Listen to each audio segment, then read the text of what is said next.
Good morning everyone, how are you today?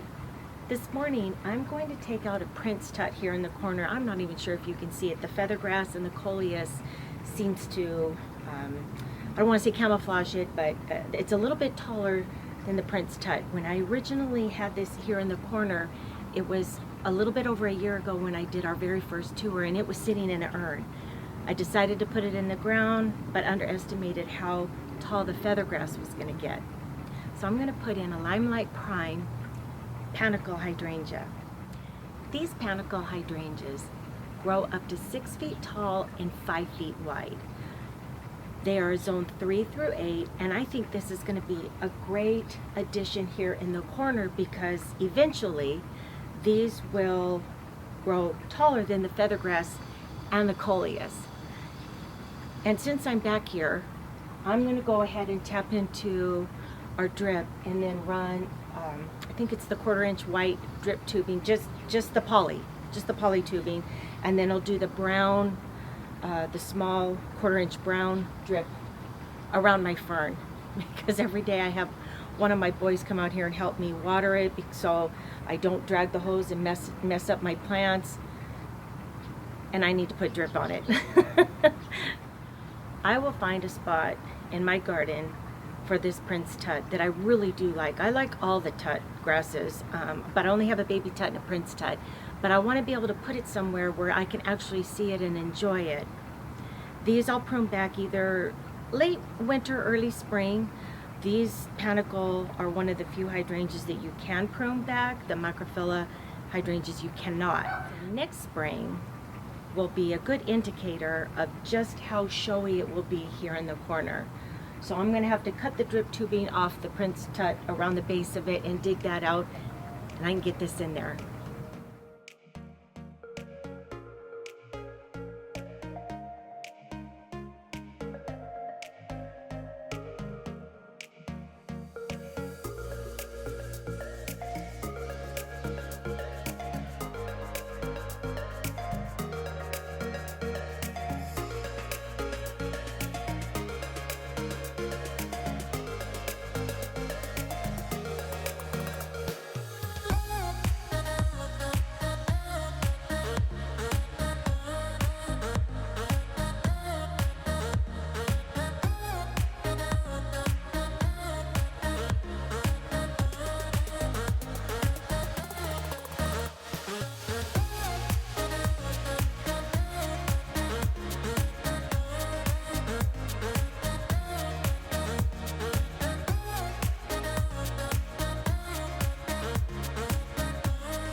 After I planted the Limelight, it's the Limelight Prime, I realized that this feathergrass was just a little bit too close.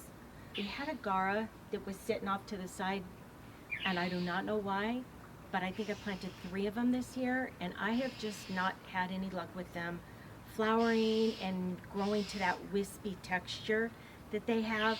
Pulled the Gara out and I moved the feathergrass over. We tapped into, is it 1/2 inch or 3/4 inch black poly tubing that runs along the back side, and then we put in the 1/4 inch brown drip tubing that has emitters every 6 inches. I wrapped the Limelight and the feathergrass also and did the same thing up here on my fern, so now I don't have to try and maneuver a hose back here, and we should have done that a long time ago, but I'm glad we were able to get it done today. Before I say goodbye, I want to take the camera over just a little bit over here to the left of me so I can show you that the pink bandana lantana has grown in and become much more mature. When we did our tour a few months ago, I'm not sure, I don't think the red fountain grass or purple fountain grass had grown in or filled in, if you will. I did not trim that last year because they were on clearance, I think for $5 each. But this year I will trim them back. But I especially just wanted to show you the lantana because that was much smaller when we did the tour. And then of course the Rock and Fuchsia Salvia is just a total winner in my yard, my garden. I think I have 6 or 7 in the back that I've rescued off the clearance rack that I'm going to try and dot in our back garden in different places. I've been really happy with how the Rock and Fuchsia Salvia has performed. I have a few of the smaller ones off the side, but I think by next spring, all of them, I think I have 6 total, they'll all be equal in size come next spring.